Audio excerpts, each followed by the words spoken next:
Good evening, Hello, and welcome to tonight's live telephone town hall with Congresswoman Rosa DeLauro, your representative for the 3rd District of Connecticut.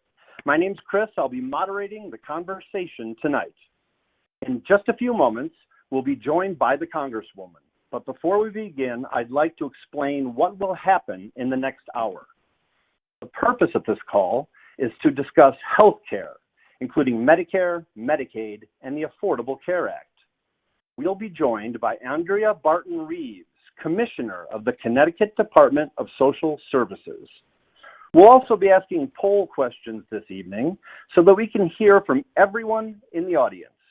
If you're on the phone, you can vote by pressing the corresponding number on your telephone keypad. If you're online, you can vote by selecting your response below the streaming player. If at any point during tonight's call you'd like to ask the Congresswoman a question, please press *3 on your telephone keypad. Again, that's *3 to ask a question live.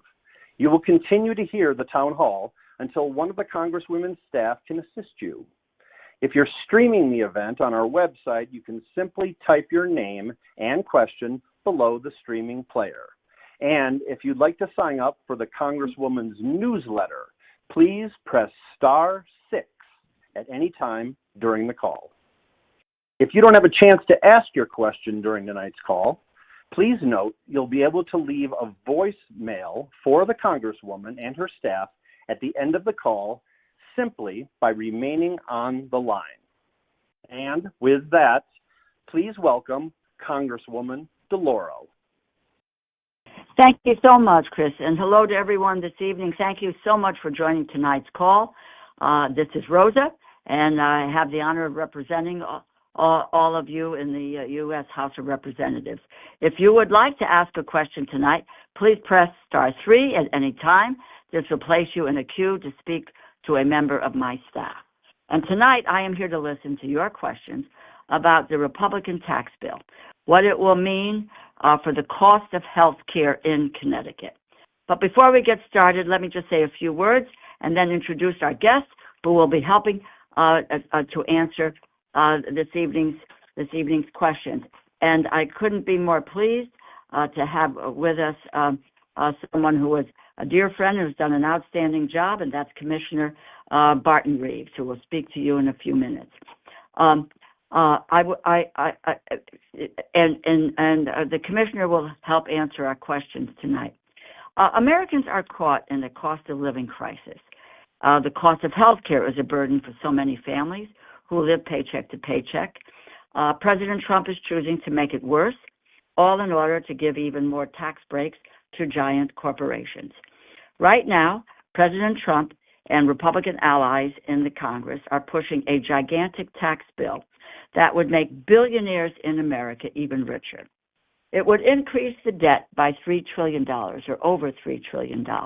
That's not my number. That's the Congressional Budget Office's number.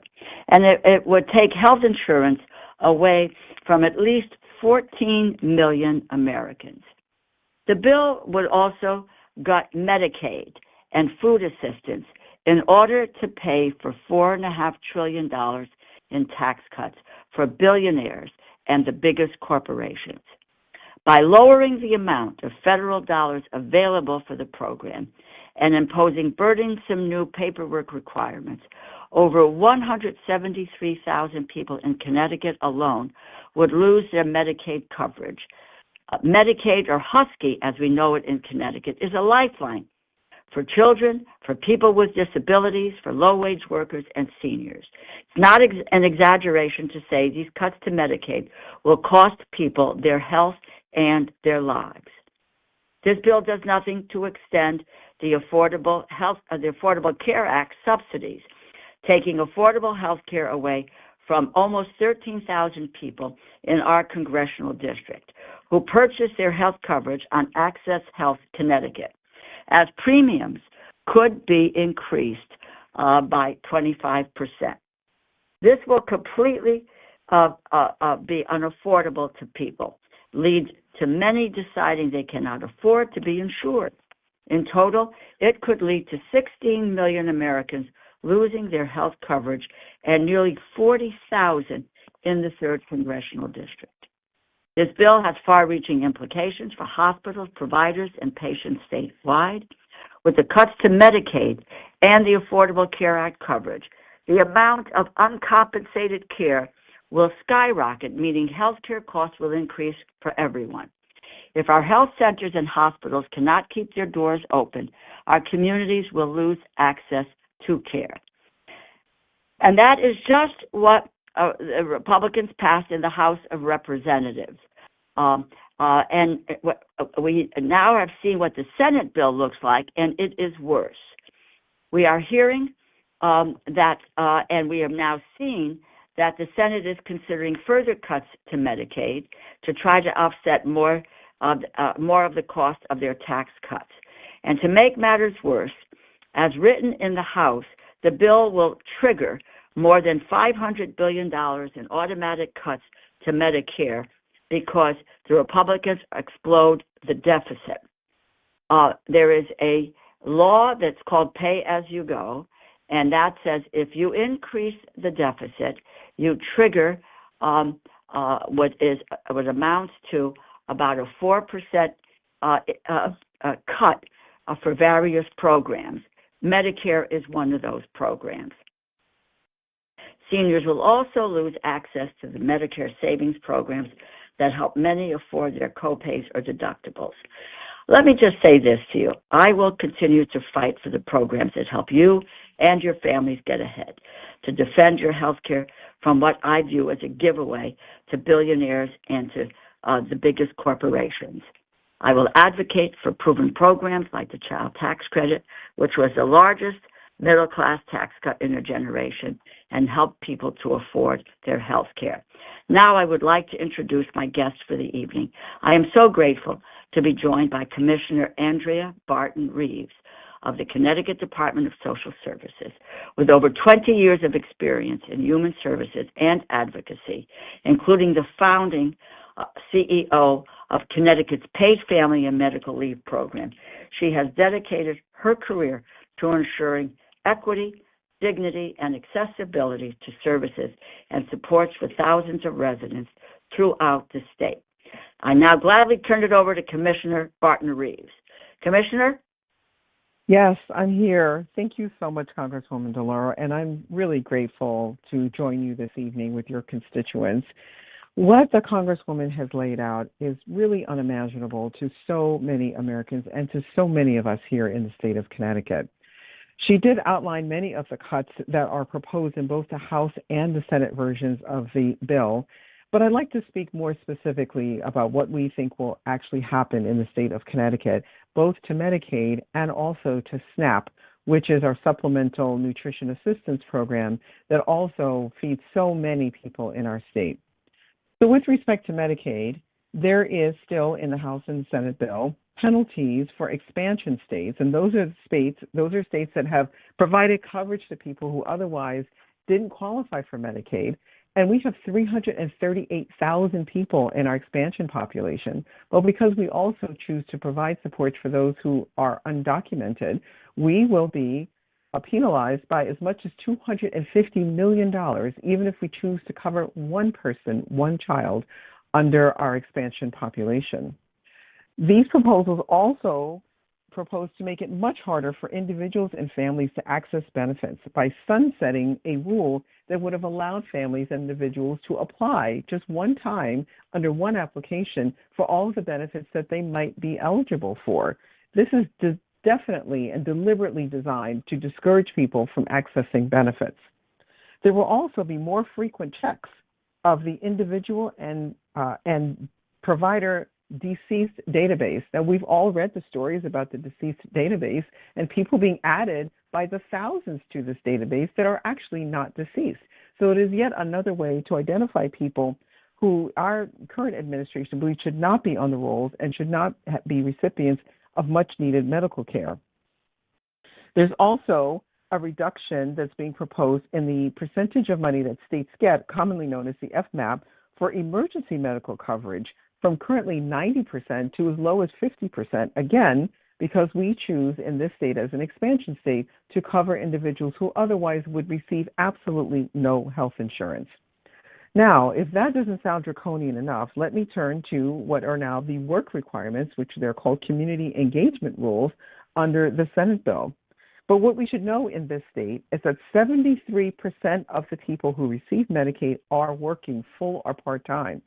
So particularly here in Connecticut and in many New England states and many states throughout the country, the narrative of lazy people being on Medicaid is just simply untrue, and it is not borne out by the facts. And these are not our facts. These are facts that are provided by the Kaiser Family Foundation that does say to us that 73% of the people in Connecticut who are Medicaid are working. 1 out of every 4 children who are born in the state are born into families that are covered by Medicaid. And in addition to that, 63% of our total spending on Medicaid comes from federal dollars. So we have not only an interrelationship, but I think an appropriate dependency on federal dollars that we use in order to provide adequate and dignified health care to people in this state. We cover 1.2 million people under Medicaid, not just under insurance, but in nursing homes and hospitals and other forms of long-term care. When we turn to our SNAP, we're talking about a possible cut of over $40 million to sharing the cost of the benefits in the state. We pay $880 million in SNAP benefits in this state. And again, under SNAP, 67% of the people who receive food assistance under SNAP are working people.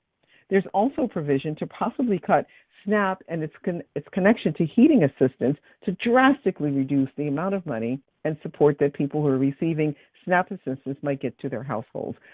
Congresswoman, I have so many statistics that I could possibly read off tonight, but I think what I've read is really enough for us to just be more than alarmed, but just really aghast at what is the word that I want to use? Just really the heartlessness of poor and low-income working people in our state if these provisions become law. So I really applaud you for your tireless fight to make sure that people in this state get what they need, and across the country, that we don't see millions of people go without health care, without food, without heating assistance, without the dignity that we all deserve as residents in the United States. So thank you for having me this evening. Thank you. Thank you, and I'm so glad you laid out some of the specific issues that will face people in Connecticut. That's what people need to know. It's hard to look at the numbers, and they're big global numbers, and you hear about trillions, but when you bring it down home as to, what are the consequences? What's important to understand are the consequences of these cuts in the lives of people and in the lives of their families. I just might add, this is not a Connecticut statistic, but people don't know 39% of almost 40% of children in this country get their health care through Medicaid. And it's really pretty staggering. You know what they are about to try to really wreak havoc on the American people. Now, I'm telling my friends out there, we need to hear from you. You have to press *3 to ask a question, and the team will connect us up. So let's go for it, my friends. Thank you. Thank you. I'd also like to remind everyone out there, if you'd like to sign up for the Congresswoman's newsletter, please press *6.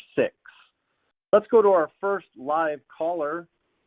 We are going to go to Peter, who's calling from Branford. Peter, what's your question? Yes, hi, good evening. Hi. First of all, Lourdes, I want to thank you for your many years of great service to being in touch with our community. Thank you so much. Thank you so much. Thank you. Yeah, no, I mean, you've addressed a number of issues, and your previous speaker, I forget her name, but she was mentioning, some large numbers, but what does that really mean per individual? I mean, are there limits of how much money you can't make or whatever, to get Medicare? No, let me just say, and I mean, Medicare is really, it's the health care program for seniors in this nation. It was Medicare that lifted 90% of seniors, who had no health insurance, and it really left their health care, their health insurance to their, to their family, and it brought, that you had no place to really take care of your seniors. So we have a Medicare program which people, pay into, and get Medicare benefits from, and what it really is a saving grace for and what they're planning to do with Medicare coverage, which is important to know. That, and again, I would mention that there's a nonpartisan Congressional Budget Office analysis confirms that because of what the House bill that has been passed, that because they increase the deficit by over $3 trillion, that triggers the statutory Pay-As-You-Go Act, known as PAYGO. And what that act requires is that if you increase the federal deficit, unless it is offset by some other legislation, that what kicks in is a 4% cut across the board. Social Security is not affected. Veterans benefits are not affected. The SNAP program is not effective, nor is Medicaid affected. But Medicare is affected, so that people's Medicare benefits will be threatened. And they say that it'll be a $45 billion cut to Medicare in 2026, $75 billion in 2034, and it totals $535 billion over the 2026 through 2034 period.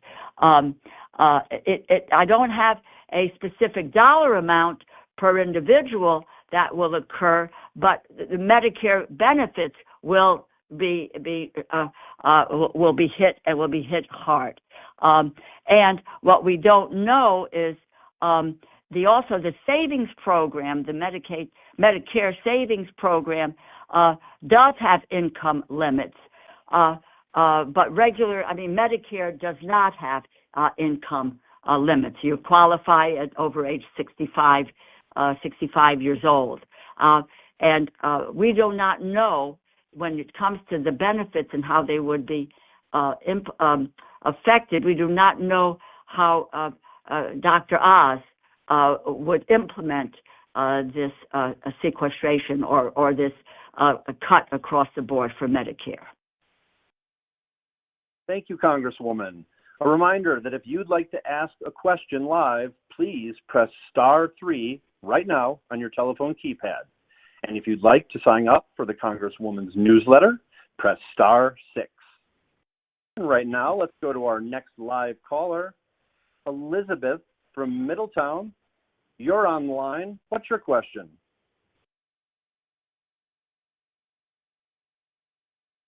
Hi, Elizabeth.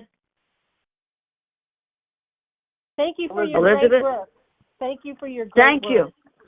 I work for the Department of Developmental Services as the case manager, and all of the funding from the group homes and the apartments are funded by Medicaid because they're on the community-based waiver, and half of it is funded by the federal government.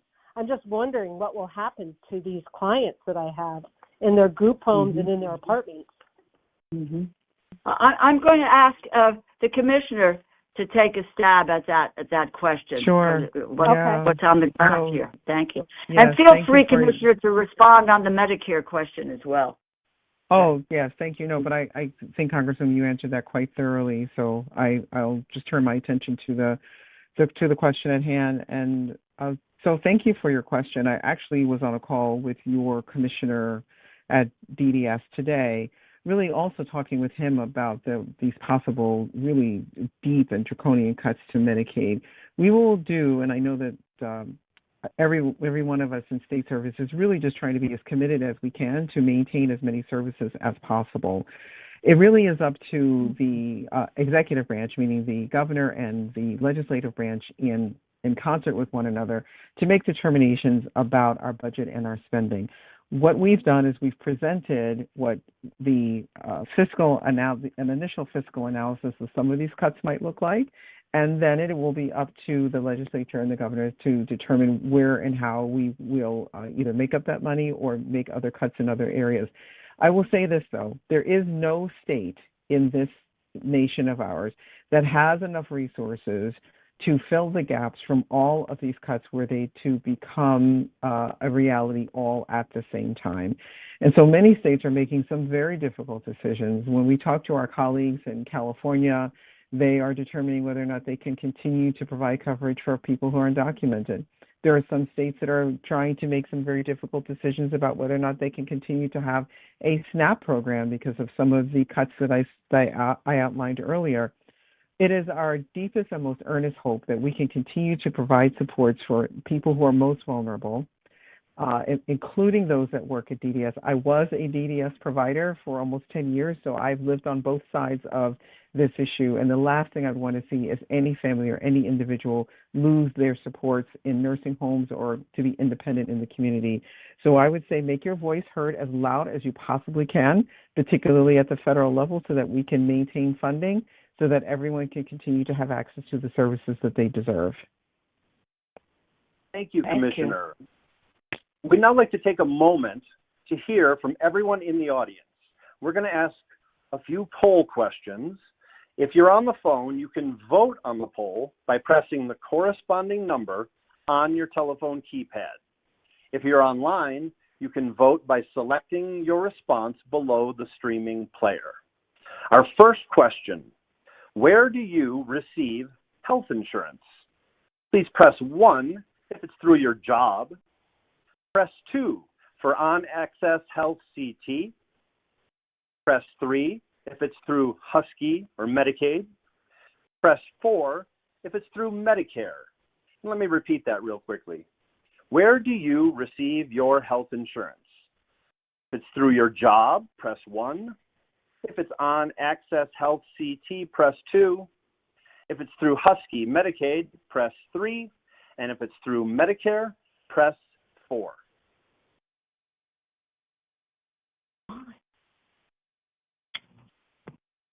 Right now, we can go to another live caller while you're voting on that poll.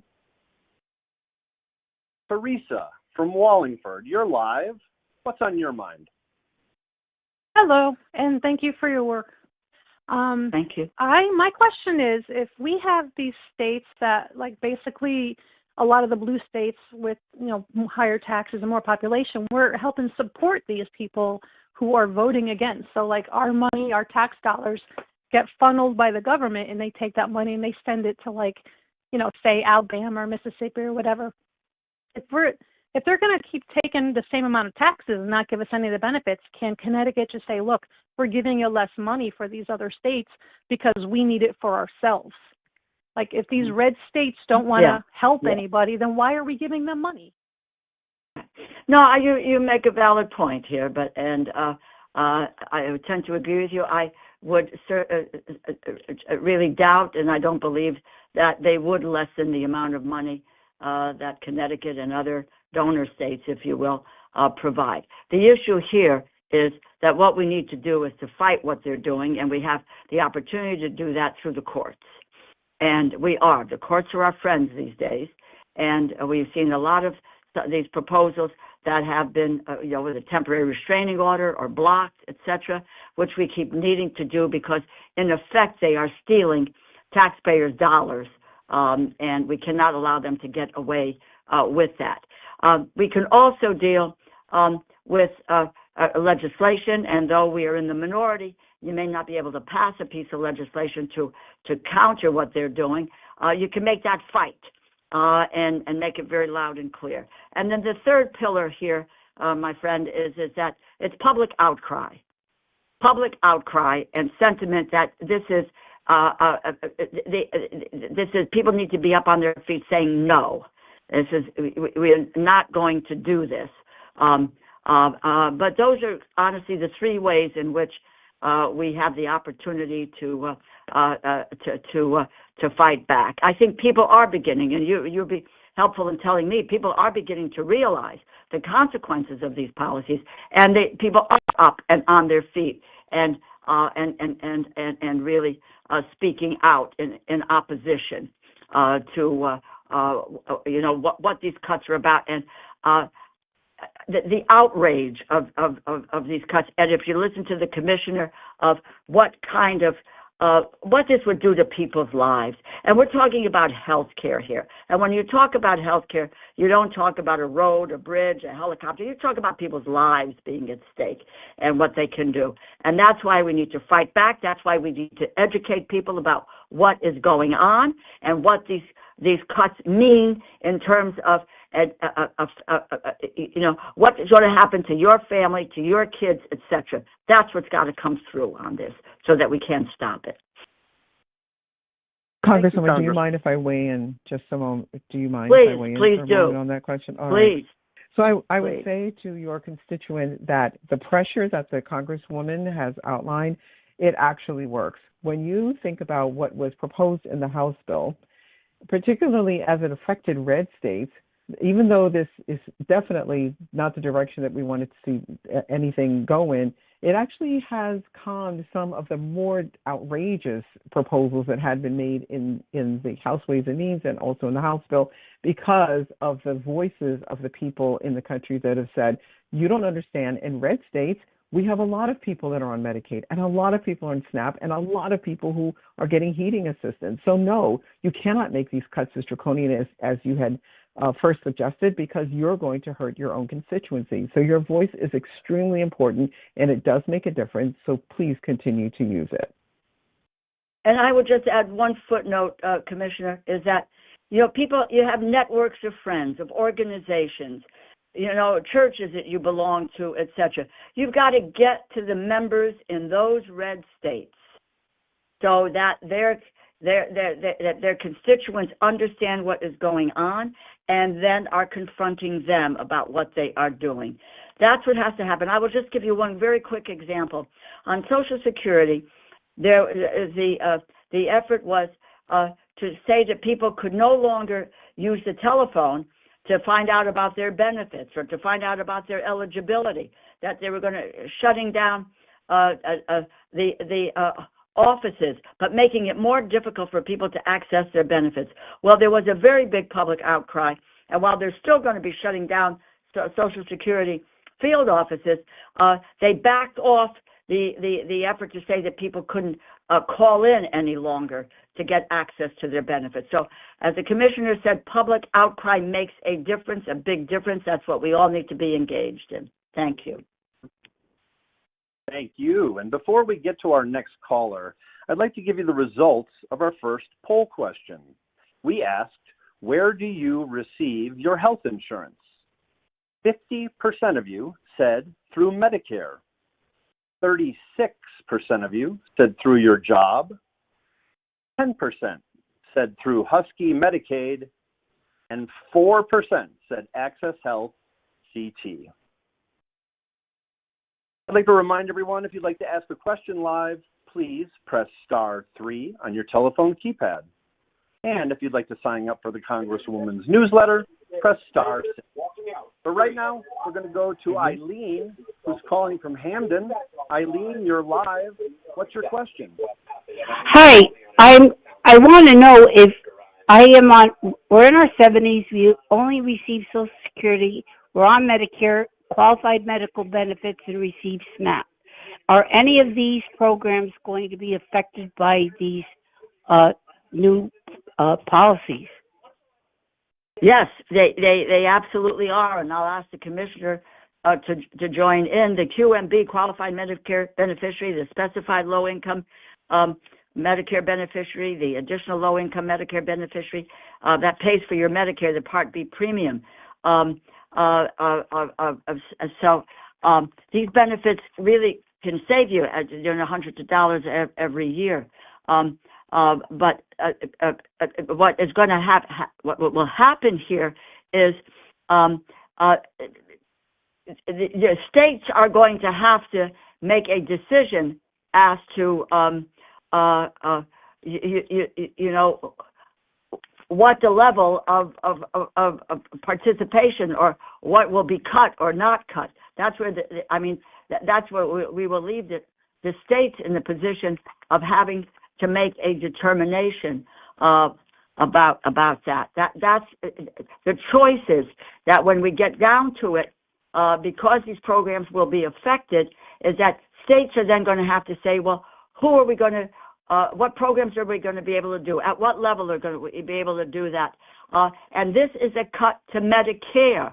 Please understand, and I'm going to be very strong about this. The president has said, and my Republican colleagues have said, oh, no, we're not going to make any cuts to Medicare. That's a lie. Medicare cuts are going to be made, and people are going to feel the results of that. And if you listen to that poll question, 50% of the people who responded to the first poll question said that they're getting their health care through Medicare. That is going to be cut if these folks are allowed to do what they plan to do. And Commissioner, you might want to add to that. I do. So to directly answer your question about SNAP, the cuts there are really going to be very deep. As I explained earlier, we pay about $880 million in benefits under SNAP in Connecticut, and sometimes the numbers are much larger in other states. The proposal is that states will now cover 25% of those costs, although they have always been 100% covered by the federal government, and that we would also share more than 50-50 the cost of administering the program, although that has always been equally shared by states and the federal government. So we would be looking there at a minimum of a $40 million cut in our SNAP numbers if we were to have to absorb this now, this 25% cost share in our benefits. There is no state that has that amount of money, depending on the size of their budget, to cover these cuts in the SNAP benefit payment from the federal government forever, because once these are in place, they're not coming back. So yes, we will have to make some very difficult decisions about, as the Congresswoman said, what we will be able to pay for and how we will be able to pay for it. And I don't know whether or not at this juncture that means that SNAP benefits will be lower, but we know we'll have to pay more for them, and that money will have to come from somewhere else. And we will have to make some very difficult choices as a state as to how that difference will be made up. I wish I had better news for you, but this is what we're facing right now. Please understand. The proposal would cut $290 billion from nutrition assistance over the next 10 years. The food stamp program is the largest anti-hunger program of the federal level. And it is, there is no lack of food in the United States.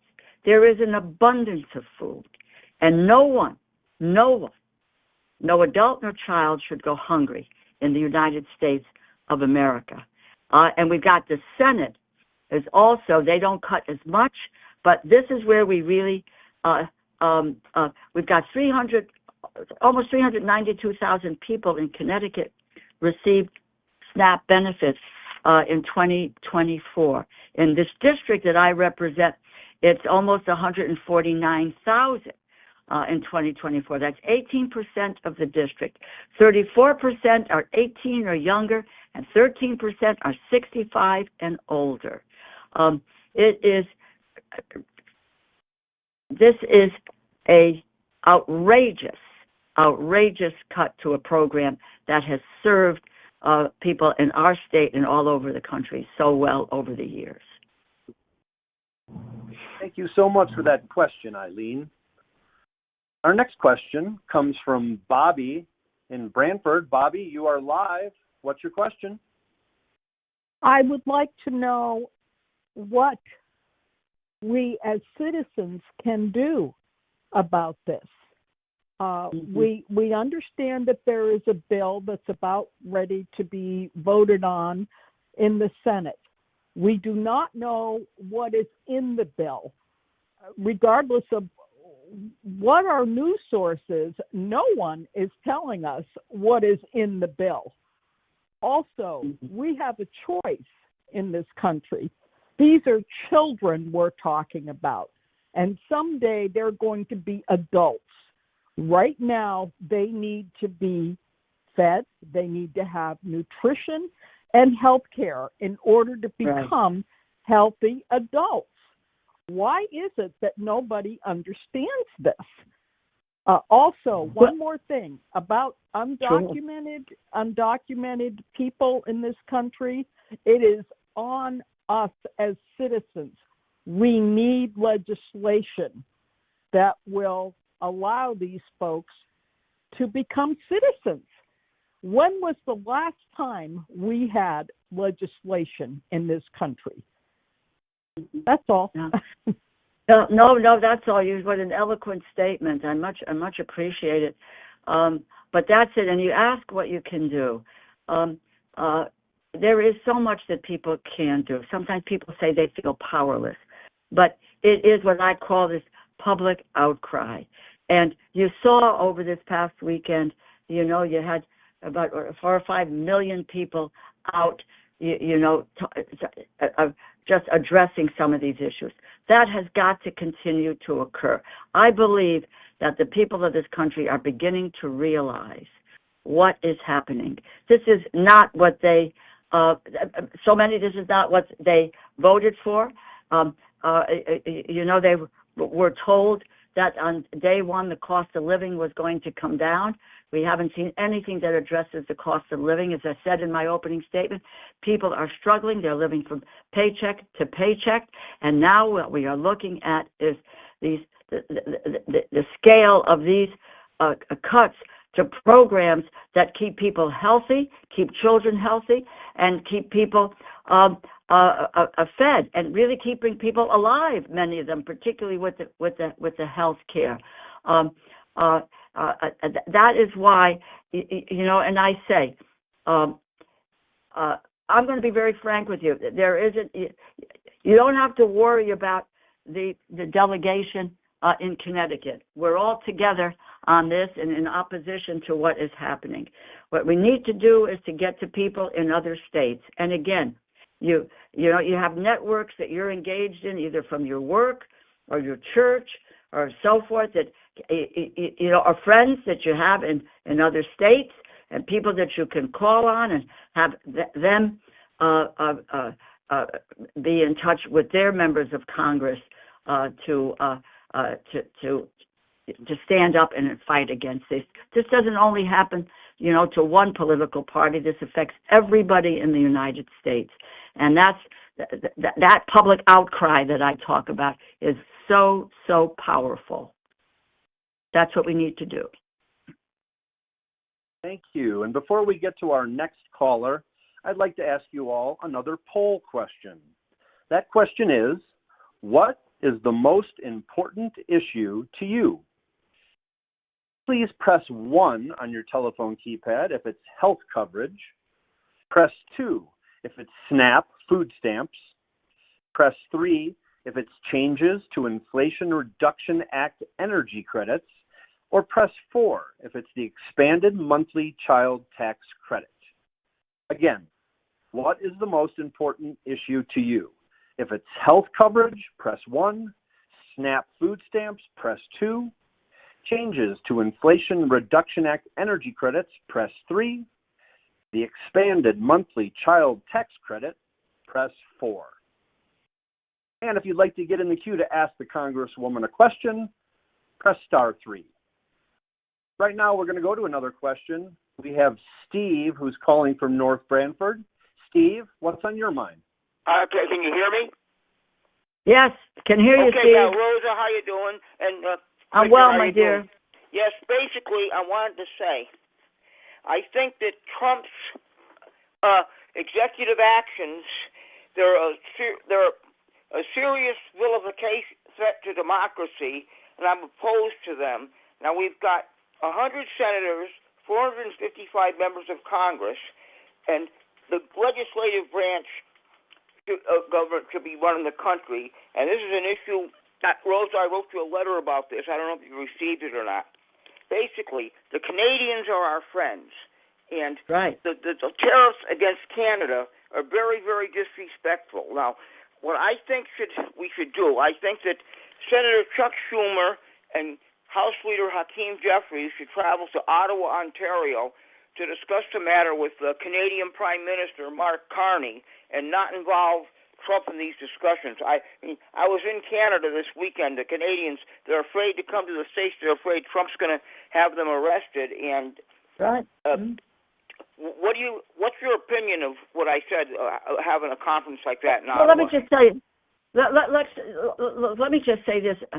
Imagine that what we are doing is with these tariffs, which are going to raise costs, and they will raise healthcare costs, because I'll tell you, and I'll get to Canada in a moment, prescription drug prices are going to go up. The ingredients for prescription drugs is coming from China and from India. And if we got, if there are going to be tariffs on that cost is going to be, I can only tell you that the pharmaceutical companies are not going to eat the costs. They're going to pass on the cost. That means the price of prescription drugs are going to go up. Now, there is a role for tariffs. It can be done, but to apply tariffs to Canada, who's one of our allies, and to try to go to Europe and do that, the same thing, is mindless. It is mindless, and it's only that we should not be engaged in doing that. And yeah, I'll suggest to Hakeem Jeffries and Chuck Schumer, to go to Canada and talk to Carney about, what our thinking is about this. Is the president's thinking, but what is the congressional thinking on all of this? And it is a wrong-headed policy that is leaving businesses, everyone, in such uncertainty. I've heard from over and over again from small businesses, they don't know what to do. From larger businesses, they don't know what to do. They don't know from day to day what in the heck he is proposing or not proposing. He changes his mind every 20 minutes on this, which is putting our economy in a tailspin. So you're right. Thank you so much. And right now I have the results of the poll question we just asked you. We asked, what is the most important issue to you? 83% said health coverage. 8% said SNAP food stamps. 6% said changes to Inflation Reduction Act energy credits. And 3% said the expanded monthly tax credit. And right now we have an online question for you. And it comes from Angie, who is asking, how would these cuts impact mental health and addiction services? Oh, it's a very good question, Angie, and that goes right directly to Medicaid. And Commissioner, I want to get you involved in this conversation, because Medicaid is really, as I said, Medicaid really affects children, people with disabilities, with drug use efforts, and families who are dealing with youngsters with drug use issues. Medicaid pays $1 in $4 for vital mental health and substance use disorder treatment. It affects low-wage workers.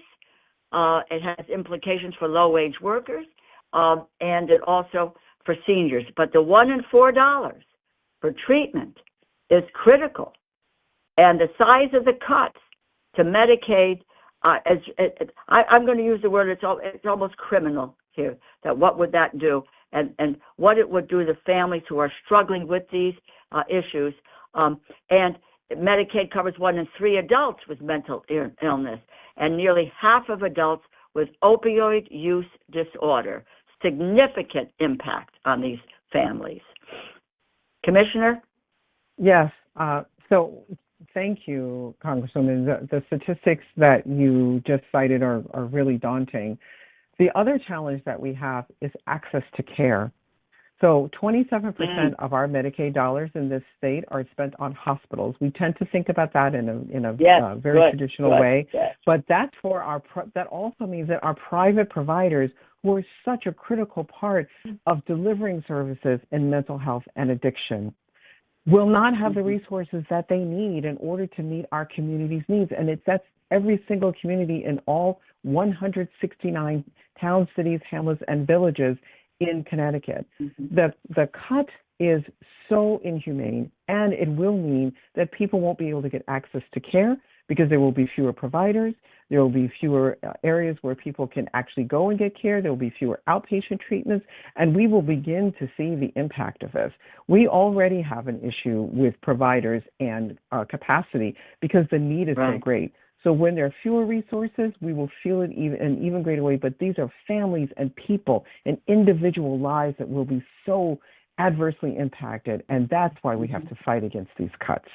It's not just numbers, it's people. Right, it's people. It's absolutely, it's just not numbers on the page. And I would just tell you, Commissioner, and to our audience, just a week ago, I met with Pat Charmel, the CEO of Griffin Hospital, and the Chief Clinical Officer of the Yale New Haven Health System, Middlesex Healthcare System, Connecticut Hospital Association, and they were describing what this means in terms of, what kind of services they're going to be able to provide or not be able to provide.